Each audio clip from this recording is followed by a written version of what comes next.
Saudações, bem-vindos a mais um vídeo especial, bem-vindos a mais uma atualização profética neste dia 3 de julho de 2024. Estamos aqui para acompanhar os eventos finais, a progressão dos acontecimentos na regimentação das nações para o conflito final da grande controvérsia. E de forma especial quero agradecer a todos os irmãos que estão em sintonia com este canal neste momento. Nesta aqui é a nossa 25ª temporada de atualizações proféticas. A graça e a paz de Jesus Cristo habite ricamente no nosso coração, a esperança nos acompanha dia após dia, enquanto aguardamos o breve aparecimento de Cristo, nosso Salvador. Convido vocês a uma oração. Obrigado, Jesus, por este momento maravilhoso e importante do estudo da Sua Palavra. Que o Senhor nos abençoe, que o Senhor esteja no nosso meio, nos instrua, nos conduza em toda a verdade. Em nome de Jesus. Amém. Queridos, após esta atualização profética, nós daremos continuidade com os nossos estudos sobre o livro de Daniel. E hoje vamos ter o nosso segundo estudo com profundas lições para o povo de Deus nestes últimos dias.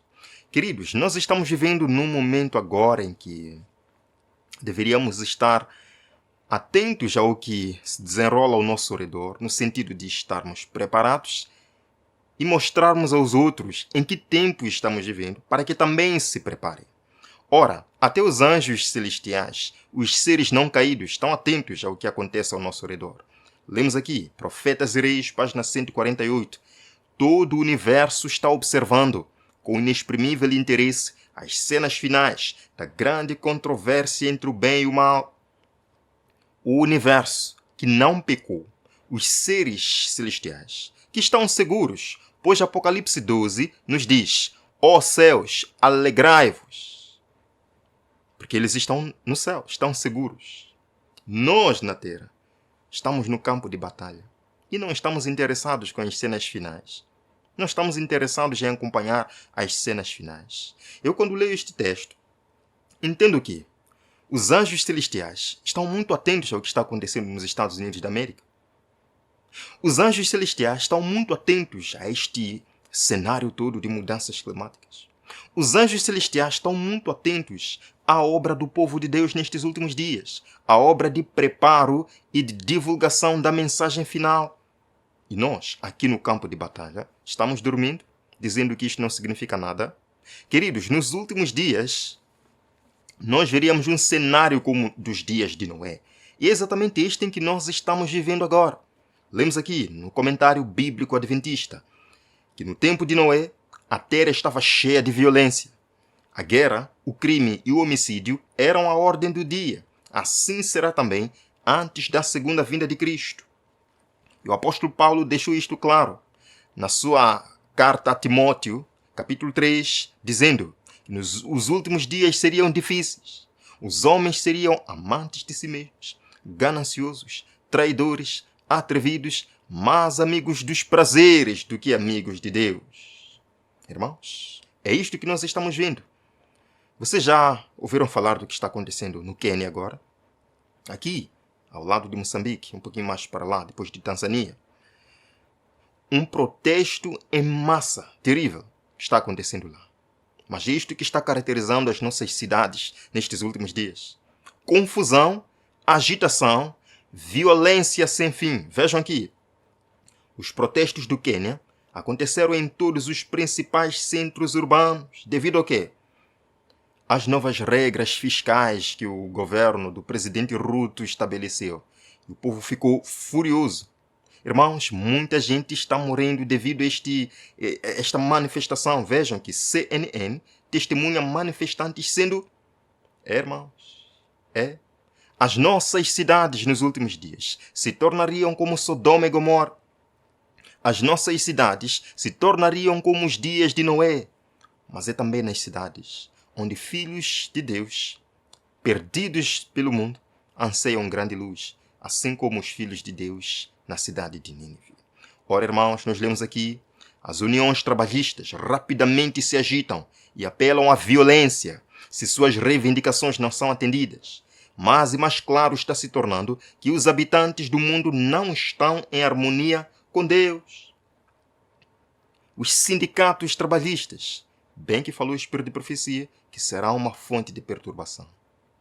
Infelizmente, os homens estão mostrando cada dia que não é muito seguro para nós continuar nesses grandes centros populacionais. Queridos, além desta agitação que está acontecendo em várias partes do mundo, só estou citando o Quênia, o mundo agora está sendo varrido por calamidades naturais. E Jesus falou que os últimos dias seriam assim: terremotos, inundações, secas, mudanças climáticas. Vejam aqui, Estado indiano que luta contra inundações se prepara para mais chuva. Queridos, vejam aqui, o que sabemos sobre o massacre na Índia que matou? Isto é de hoje, meus irmãos. Isto é de hoje. A pergunta que fazemos: até quando, Senhor? Até quando temos que conviver com estas coisas? Escrevam aí nos comentários. Quem ainda quer viver neste mundo aqui? Quem ainda diz: Senhor Jesus, demore um pouquinho, eu estou satisfeito com este mundo. Quem ainda diz: Senhor Jesus, não venha agora, porque eu ainda quero realizar todos os sonhos da minha vida. Assim, é possível, meu irmão, que você esteja passando por um momento muito bom da sua vida, com riqueza, com um título invejável, com um currículo invejável, enfim.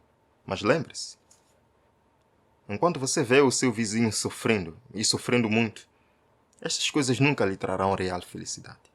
A solução para os desafios deste mundo é a segunda vinda de Jesus. Nenhuma glória, nenhuma posição, nenhuma riqueza pode preencher o vazio do nosso coração. Só Jesus Cristo e sua vinda. Irmãos, vejam aqui, esse furacão, infelizmente, faz o quê? E causa imensa destruição no Caribe. Isto é de 3 de julho de 2024, é de hoje. As notícias do mundo estão falando sobre isto. E as pessoas querem saber o que está acontecendo. É oportunidade para o povo de Deus levantar a Bíblia e dizer: isto está escrito. São sinais da breve volta de Jesus. Vejam aqui, irmãos. Número de quê? Enchentes no sul da China. Chega a situações preocupantes. Isto é lamentável. Mas é o sinal da volta de Jesus Cristo. Irmãos, lemos aqui: em incêndios, em inundações, em terremotos, na fúria das grandes profundezas, nas calamidades por mar e terra, é transmitida a advertência de que o Espírito de Deus não agirá para sempre com os homens. Diferente do pensamento de que a natureza está tentando nos dizer alguma coisa, precisamos agir agora porque a natureza está falando, nos dizendo alguma coisa. A natureza não fala. Não é a natureza que está tentando nos dizer alguma coisa. É Deus. O Deus que fala. O Deus que vê, que está procurando nos dizer alguma coisa. Que a sua vinda está próxima. Muito mais do que quando no princípio cremos. Irmãos, neste contexto todo de mudanças climáticas, desastres naturais, uma ameaça vem aí. Uma ameaça vem aí. Isto vai levantar um forte movimento para acabar com essas calamidades. Sabe, irmãos? Os homens ainda acreditam que podem conseguir resolver os problemas deste mundo, sendo que a palavra de Deus diz que até o fim, as coisas não melhorarão. Apocalipse 12:12 diz que Satanás está furioso, sabendo que pouco tempo lhe resta. Ele não dará trégua, não dará oportunidade nenhuma para esta situação melhorar. Isto vai até o fim. Mas eles acreditam. Vejam aqui, irmãos, esta grande ameaça. Isto foi escrito hoje, há 8 horas atrás. As alterações climáticas estão a aumentar os preços dos alimentos e a preocupar os bancos centrais. Agora, os alimentos estão sendo afetados. Os bancos estão sendo afetados. Vejam, é dito, há um impacto material da mudança climática nos preços globais dos alimentos.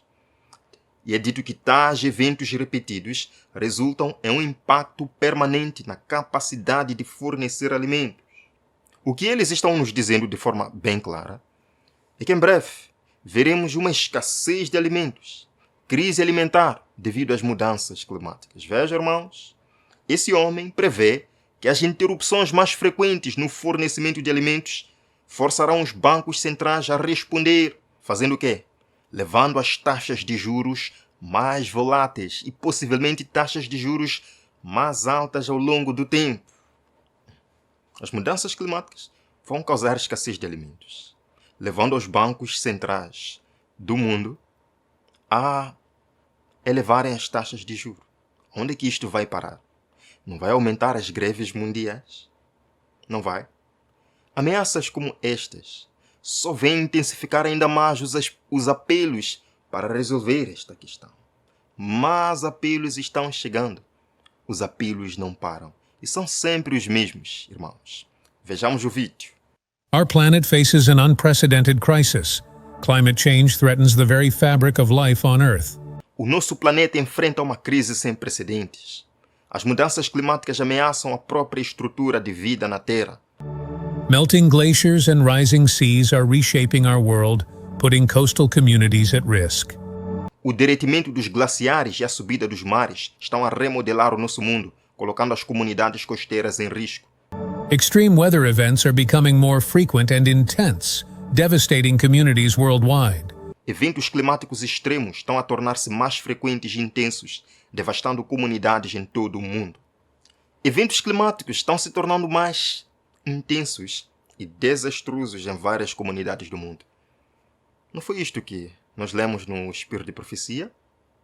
Estas visitações, estou lendo do Grande Conflito, estas visitações estão se tornando cada vez mais frequentes e desastrosas. Então, qual vai ser o clamor para resolver esta questão? Para acabar com estes desastres mundiais? Será declarado que os homens estão ofendendo a Deus pela violação do descanso dominical, que deve haver um dia de paragem, meus irmãos. Um dia semanal climático. Vamos continuar.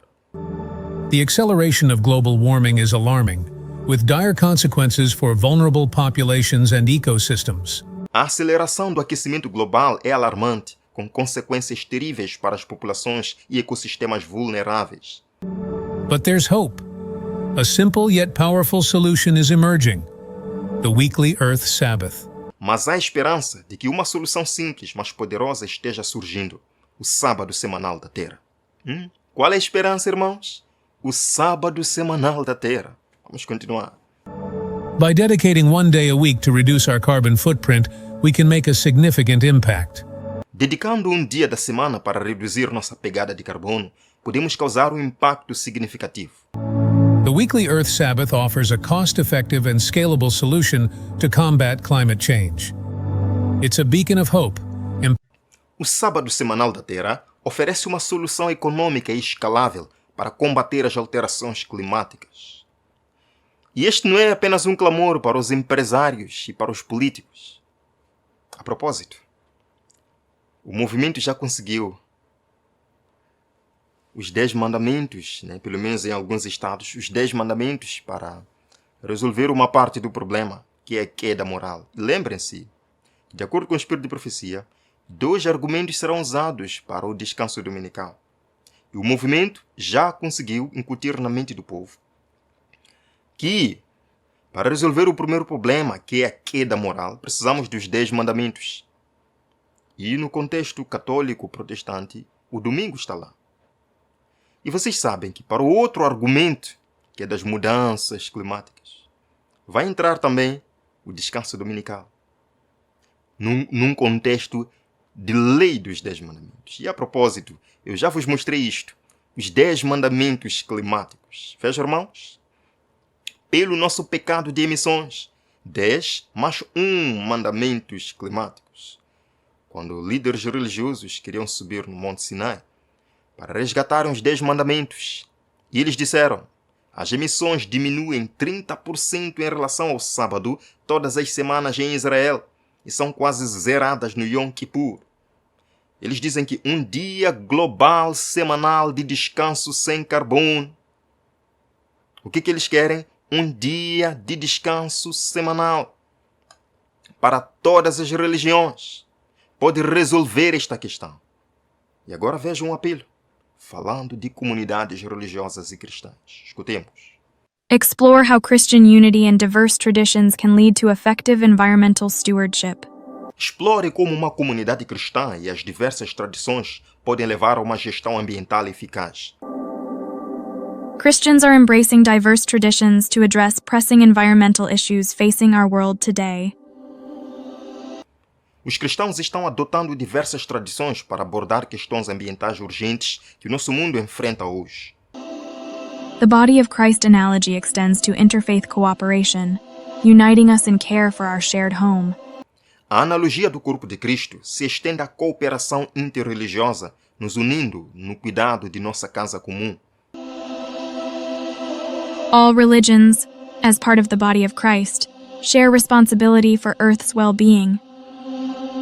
O Sábado Semanal da Terra integra a administração ambiental na adoração, honrando o Criador e a criação. Interfaith dialogue is crucial in addressing the environmental crisis and enriching our understanding of creation. O diálogo interreligioso é fundamental para enfrentar a crise ambiental e enriquecer nossa compreensão da criação. Christian unity in environmental stewardship leads to more effective action and fulfills our calling as caretakers. A unidade cristã e a gestão ambiental levam a ações mais eficazes e cumprem nosso chamado como zeladores. As religiões vão se unir, não somente no ecumenismo, mas agora também no ecumenismo, pois a questão climática já virou ecumenismo, unindo assim diferentes religiões, no contexto de um sábado semanal da Terra. Podemos ter a certeza, irmãos, que nós vamos chegar lá, quando eu não sei, mas o mundo está se preparando para chegar lá. Bem, vamos ao nosso tema do livro de Daniel, que é o nosso segundo estudo. No tema passado, irmãos, nós demos uma introdução e dissemos que Daniel não é mais o livro selado. Já foi desselado. Quando? No começo do tempo do fim, 1798, 1844, as profecias estão abertas à nossa compreensão. Mas por que muitos não compreendem? Muitos não levam em consideração esta mensagem. Porque não estudam. Porque não querem aprofundar. A agonia e a aflição que Daniel sentiu em tentar compreender a profecia. Muitos hoje, no tempo em que o livro está aberto, não sentem necessidade do estudo da palavra de Deus. Nós precisamos mudar isto, irmão. O livro de Daniel, desde que foi desselado, tem suscitado muito interesse nos servos de Deus. Até em cientistas, filósofos, teólogos, estudiosos, vê no livro de Daniel um livro realmente inspirado. Vemos, por exemplo, o Sir Isaac Newton. Ele escreveu: rejeitar Daniel é o mesmo que rejeitar a religião cristã. Por que ele diz isto? Porque é o livro de Daniel que nos mostra exatamente quando Cristo nasceria, quando Cristo seria batizado, quando o ungido seria morto, quando o ungido subiria ao céu, quando Cristo começaria a sua intercessão. Então, em outras palavras, o livro de Daniel mostra Cristo, o grande conflito entre Cristo e Satanás. Vários outros filósofos cristãos se levantaram para estudar, para aprofundar e valorizar o livro de Daniel, a revelação. Temos, por exemplo, Hipólito, Jerônimo, o próprio Tomás de Aquino se interessou muito pelo livro de Daniel.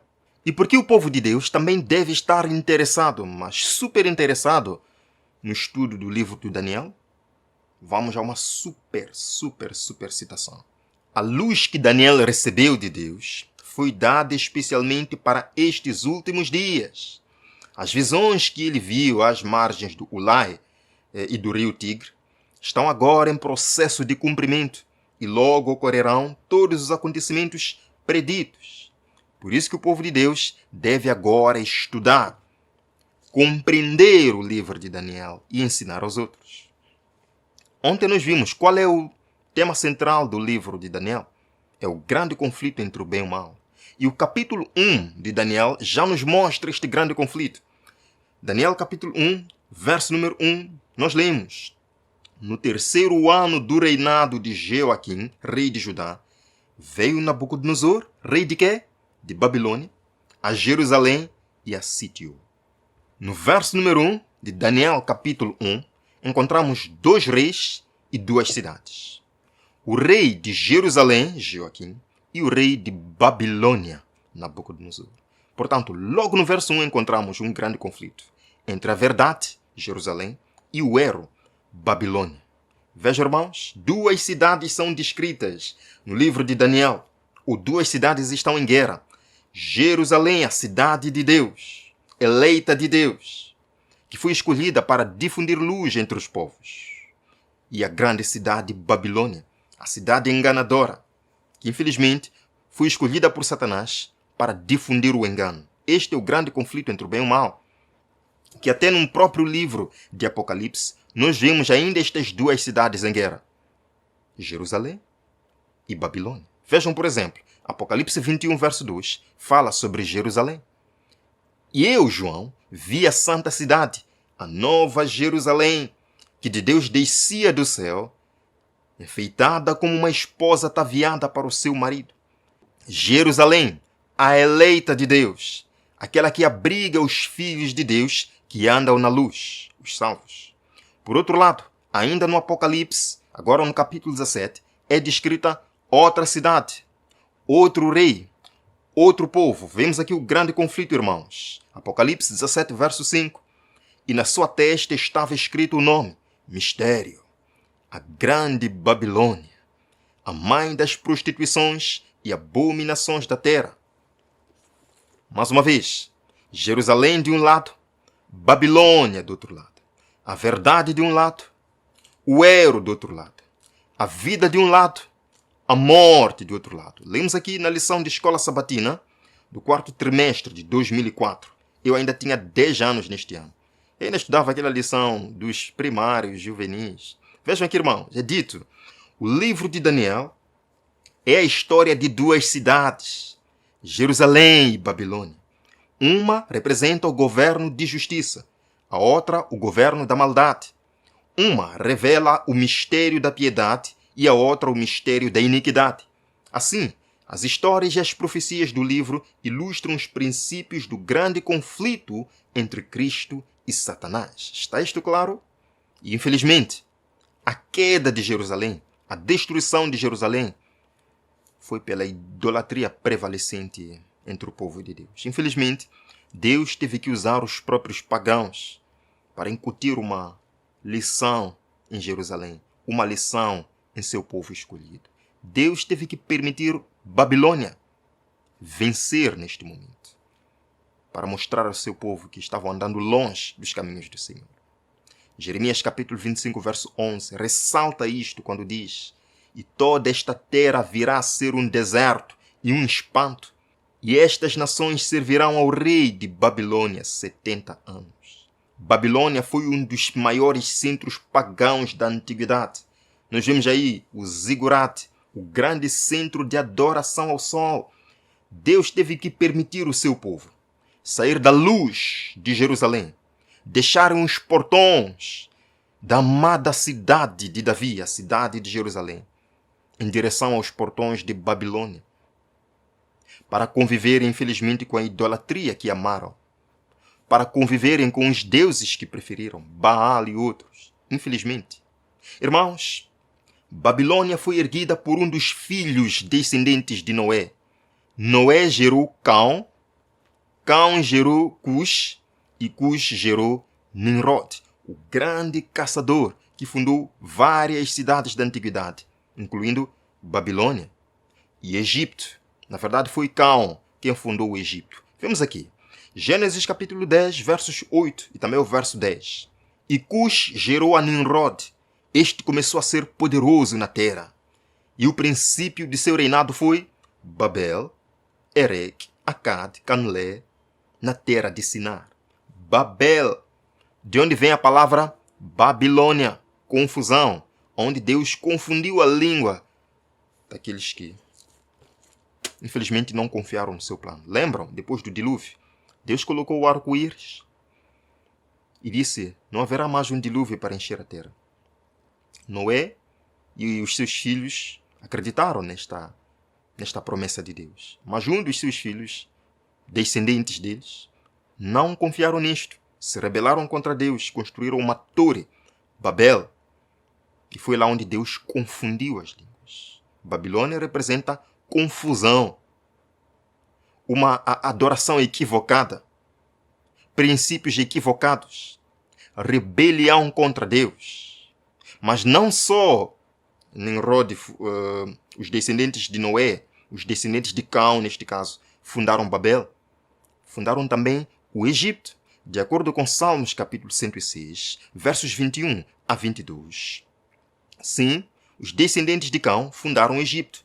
Lemos: eles esqueceram-se de Deus, seu Salvador, que fizera grandes coisas no Egito, maravilhas na terra de Cão. Então, o Egito é a terra de Cão. E é nestas duas civilizações, Babilônia e Egito, Babel e Egito, em que a idolatria se desenvolveu de tal forma, contradizendo e contrafazendo todo o plano da salvação que Deus havia estabelecido e que havia ensinado a Adão, seus descendentes, Noé e seus descendentes que foram fiéis. Egito e Babilônia se levantaram para contrafazer todo o plano da salvação. Eles construíram deuses. Vejam aqui, Osíris, o deus Horus. Na Babilônia também, deuses foram levantados acima do verdadeiro Deus. O plano da salvação foi invertido, foi anulado através destas divindades pagãs. Vemos aí Gilgamesh, Baal, o deus babilônico, Bel. É como eu vos disse, irmãos, Deus procurou preservar o plano da salvação na mente dos seus filhos fiéis. Por outro lado, Satanás criou um outro plano de salvação por meio de Babilônia, por meio do Egito, civilizações que se rebelaram contra Deus. Lemos aqui neste livro as duas Babilônias, nas páginas 102 e 114. Escutem muito bem, irmãos. Nimrod morreu jovem. Quem foi Nimrod? O fundador de Babel, certo? Nimrod morreu jovem, deixando viúva a rainha Semiramis. E ao morrer, Nimrod tornou-se mortal, e seu espírito voou para o sol e fez sua morada, tornando-se o Deus do céu. E é dito que seu espírito, na forma de um raio, penetrou no útero de Semiramis, que era virgem, ficando assim grávida. Gerou ali um filho, Tamuz, o menino Deus, o filho do sol. Os irmãos perceberam algo curioso aqui? Algo curioso nesta passagem? Nesta mitologia babilônica? Nimrod morreu jovem, e quando ele morre, vai fazer sua morada no sol. O seu espírito, em forma de um raio, penetrou no útero de Semiramis, sua esposa, que era virgem. Ela concebeu, deu à luz a um menino, Tamuz, o menino Deus, o filho do sol. Isto não é procurar imitar o plano da salvação? Pois a palavra de Deus nos diz também que há um Salvador que nasceu de uma virgem. Queridos, este plano diabólico da salvação, que foi desenvolvido por Nimrod e seus descendentes pagãos, foi se desenvolvendo e se espalhando em quase todas as civilizações pagãs da antiguidade. E há de ver que em todas as civilizações estão sempre três personagens, imitando o plano da salvação, imitando o trio celestial. É importante eu deixar claro, a palavra de Deus nos fala de Pai, de Filho, que é Jesus Cristo que deu a vida por nós, e o Espírito Santo. É isto que a palavra de Deus diz. No batismo, Jesus estava sendo batizado, uma voz soou e o Espírito desceu em forma de pomba. Jesus disse: eu vou, mas o Pai enviará outro Consolador, o Espírito da verdade. No plano da salvação encontramos o Pai, o Filho e o Espírito Santo. E Satanás, sabendo disto e querendo contrafazer o plano da salvação, porque ele sempre quis ser como Deus, nestas civilizações ele também usava três personagens para o seu plano da salvação. Vejam aqui, na Babilônia, Nimrod era chamado de Bel, apenas mudou-se o nome aqui, mas a personagem é a mesma. Bel. Tamuz continuava Tamuz. Semiramis era chamada de Ishtar. Na Fenícia, Nimrod era El. Tamuz era Bacchus. Semiramis era Astarte. Em Israel, nos tempos da apostasia de Israel. Por isso que foram levados para a Babilônia. porque começaram a se identificar com a adoração equivocada de Babilônia. Vejam, em Israel, Nimrod era chamado Baal. Tamuz era o próprio Tamuz. Que até em Ezequiel capítulo 8, Deus manda Ezequiel para entrar no templo e viu ali mulheres chorando a Tamuz. Chorando a Tamuz. Quem era Tamuz? O filho, o menino Deus. O filho do sol. Isto é paganismo. Veja, irmãos, Semíramis era chamada de Ashtaroth. Na Síria, enfim, em vários impérios pagãos, nós vemos aí estas divindades procurando contrafazer o plano da salvação. Infelizmente, isto ainda é visível no catolicismo. Deus, Jesus e Maria. Deus, Jesus e Maria. A Maria levou o lugar do Espírito Santo, porque a palavra de Deus fala do Pai, do Filho e do Espírito Santo. Não fala de Maria como um membro da divindade. Israel pecou ao se identificar com a adoração babilônica. Deus teve que os levar de Israel, porque não podia mais tolerar a adoração babilônica. Teve que os levar de Israel para a Babilônia, onde se sentiriam bem em adorar os deuses que eles amavam. Jeremias 44. Vejam o que o povo disse. Antes certamente cumpriremos toda a palavra que saiu da nossa boca, queimando incenso à rainha dos céus. Quem é a rainha dos céus? Semíramis, a deusa mãe. Queimando incenso à rainha dos céus e oferecendo-lhe libações, como nós e nossos pais, nossos reis, nossos príncipes têm feito nas cidades de Judá e nas ruas de Jerusalém.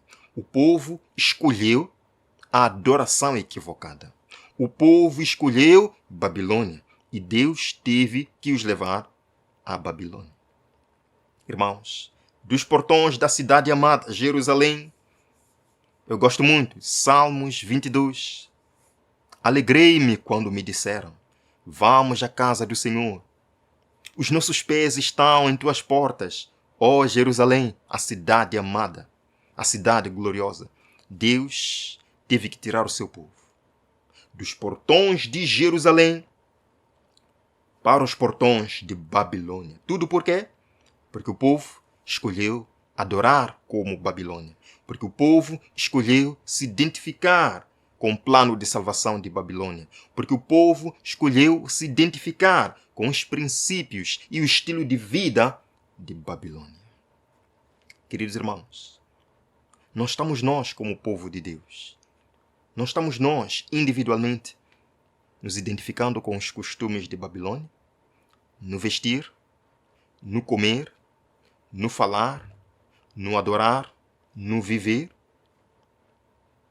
Nós não podemos ser Jerusalém amando Babilônia. Não podemos continuar sendo o povo de Deus, adorando como Babilônia. Os estilos de Babilônia levarmos para Jerusalém. Deus não pode aceitar uma coisa destas. Nós temos que escolher. Ou somos o povo de Deus, que vive como Deus quer, ou somos Babilônia. E temos que decidir para onde ir. Irmãos, esta é uma mensagem profunda. Deus repreendeu Jerusalém, levando-os à Babilônia, aonde desejavam estar, com uma função, com uma missão. Eu repreendo e disciplino aqueles que amo. Portanto, seja diligente e arrependa-se. Esta mensagem é para nós, não é mais para o povo de Israel. É para nós. Você, israelita, não está adorando como Babilônia? Não está vivendo como Babilônia? Sê, pois, zeloso, arrependa-te, pois Deus disciplina aqueles que amam. Talvez, irmão, Deus terá que o levar à Babilônia. Deus terá que o deixar mergulhar nas trevas do pecado, da apostasia, para sentir e entender que de fato o pecado é doloroso. Queridos, Deus neste momento nos chama a uma conversão genuína. Se é de sua vontade se entregar a Jesus e viver conforme a vontade dele, venha comigo nesta oração. Muito obrigado por este momento especial do estudo da sua palavra. Obrigado porque sua palavra nos encoraja a viver de forma justa, adorar o Seu nome, seguindo Sua vontade, não nos comprometermos, Senhor, com os costumes de Babilônia. Que tiremos do nosso coração tudo que é babilônico, para que sejamos dignos de continuar a viver em Jerusalém e, acima de tudo, de entrarmos na cidade Nova Jerusalém. Senhor, santifica-nos, batiza-nos com Teu Santo Espírito enquanto estudamos estas preciosas lições. Em nome de Jesus. Amém. Meus irmãos, é sempre um prazer, mas o nosso tempo já se foi. Nós nos veremos no próximo vídeo aqui no nosso canal. Que Deus o abençoe. Até lá.